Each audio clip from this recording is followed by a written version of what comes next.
சட்டமன்ற தேர்தலை எதிர்கொள்ளும் வகையில் அதிமுக பொதுச் செயலாளர் எடப்பாடி பழனிசாமி தமிழகத்தில் நாளை சுற்றுப்பயணம் மேற்கொள்கிறார். தமிழகத்தில் 2026 சட்டமன்ற தேர்தலில் 4 முனை போட்டி நிலவும் நிலையில் அதற்கான பணிகளை அரசியல் கட்சிகள் தொடங்கியுள்ளனர். அதன்படி அதிமுக பொதுச் செயலாளர் எடப்பாடி பழனிசாமி கோவை மேட்டுப்பாளையம் தொகுதியிலிருந்து தனது பயணத்தை தொடங்குகிறார். வனபத்ரகாளியம்மன் கோயிலில் சாமி தரிசனம் செய்து சுற்றுப்பயணத்தை தொடங்கும் இபிஎஸ் தேக்கம்பட்டி பகுதியில் விவசாயிகளை நேரில் சந்தித்து பேசுகிறார். அதனைத் தொடர்ந்து பிளாக் தண்டர் முதல் மேட்டுப்பாளையம் ஊட்டி சாலையில் உள்ள காந்தி சிலை வரை ரோட் ஷோ மேற்கொள்ளும் அவர் 5 இடங்களில் மக்களை சந்தித்து உரையாற்ற உள்ளார்.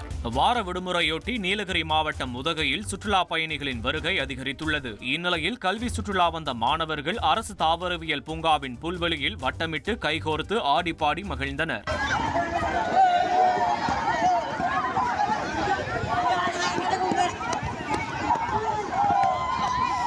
மேலும் படகு சவாரி செய்தும் தேயிலை தோட்ட பகுதிகளில் சுற்றுலா பயணிகள் இயற்கை காட்சிகளை ரசித்தும் புகைப்படம் எடுத்து மகிழ்ந்தனர்.